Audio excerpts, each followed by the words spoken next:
যারা পরোপকারী।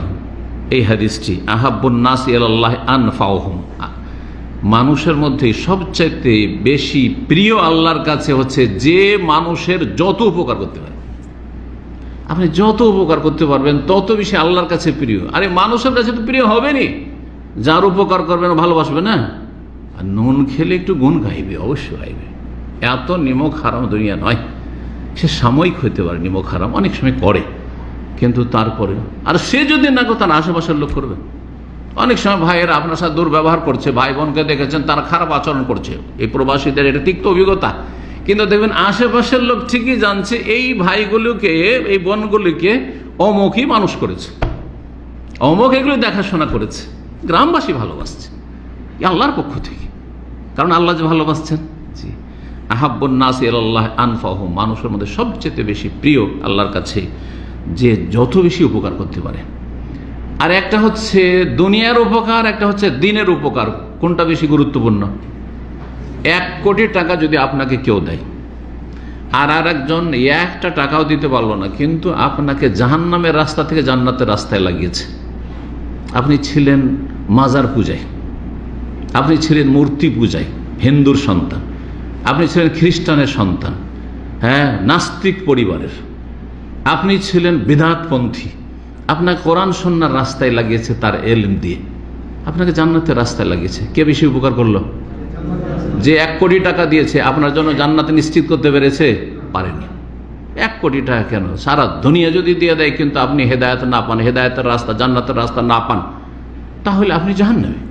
শেষ পরিণাম জাহান্নামী। ফেরাউন জাহান্নামী, কারণ হামান সব জাহান্নামী। এরা সবচেয়ে বেশি ধনাঢ্য ছিল, সবচেয়ে বেশি প্রতাপশালী ছিল। সেই যুগের এইরকম প্রতাপশালী কোনো রাজা ছিল না। চিন্তা করেন। কিন্তু যেই ব্যক্তি জাহান্নামের রাস্তা থেকে জান্নাতের রাস্তায় লাগে, সে আপনার সবচেয়ে বেশি উপকার, সে আল্লাহর কাছে বেশি প্রিয়। হয়তো আপনাদের সাথে একাকার হয়ে চলছে, আপনি ভাবছেন কি বা, হ্যাঁ, কিন্তু আল্লাহর কাছে তার যে কত মর্যাদা আল্লাহ রাব্বুল ভালো জানছেন। এবং আল্লাহ রাব্বুল আলামিনের দিন সম্পর্কে যারা জ্ঞানী তারা জানছে যে আল্লাহ রাব্বুল এই যে দাওয়া ইলাল্লাহ, দিনের কাজ করা, মানুষকে হেদায়েতের রাস্তায়, বেনামাজিকে নামাজি বানানো, আর খারাপ যারা পাপে ডুবে আছে, পাপে চরিত্রহীন, তাদেরকে চরিত্রবান বানানো, খারাপ মানুষকে ভালো করা, এই যে কারখানায় লেগে আছেন, এটা হচ্ছে আম্বিয়া রাসূলের কাজ। নবীদেরকে আল্লাহ রাব্বুল এই মান সম্মান দিয়েছেন, এবং নবীর যারা সত্যিকার ওয়ারিসিন তারা এই কাজ করবে, মানুষের উপকার করার চেষ্টা করবেন। এই হাদিস খুব লম্বা হাদিস রয়েছে, এই লম্বা হাদিসে যাব না, একটি অংশ আর বলি। ওয়াহাব্বুল আমাল, সবচেয়ে প্রিয় আমল আল্লাহর কাছে, প্রিয় মানুষ হয়ে গেল। প্রিয় আমল হচ্ছে সরুরুন তুদখিলুহু আলা মুসলিম, কোন মুসলিমকে যদি আপনি খুশি করতে পারেন, কোন একটা মানুষ যদি আপনার আচার আচরণে খুশি হয়, বেচারা রাস্তা ভুল করে কোন দিকে চলে যাচ্ছিল, ভুল পথে চলে যাচ্ছিল, আপনি বলেন ভাই কোথায় যাবেন? বলছে আমি তো ভাই ইয়েতে যাব,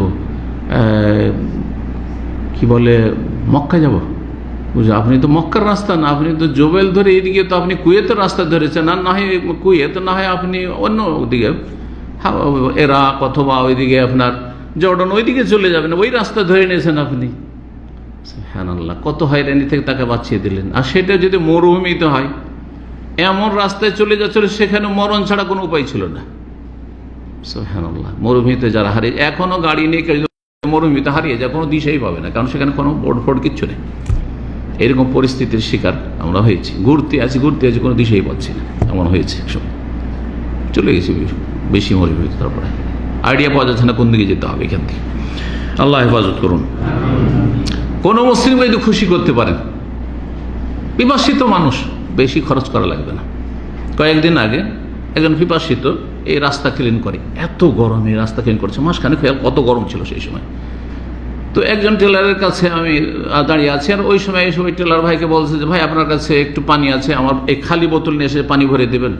1 রিয়াল দিয়ে পানি কিনা তার জন্য কষ্টকর, 1 রিয়ালের অনেক দাম তার কাছে, 30 টাকা দেশের হিসাব করেছে। সুবহানাল্লাহ, আমার কাছে গাড়িতে তখনই নেমেছি, আর ঠান্ডা পানি ছিল, 2টো পানি নিয়ে গেছি, একটা বড় ছেলে, একটা ছোট, আমার ছেলের সাথে ছিল। তো দুজন এই নিয়তে নিয়ে গেছি যে বাপ ছেলে আছে, 2টো পানি। আমি বললাম যে যাও বড় পানিটা তাড়াতাড়ি এনে দাও। সুবহানাল্লাহ, কত খুশি হলো সে, চিন্তা করুন তো দেখি।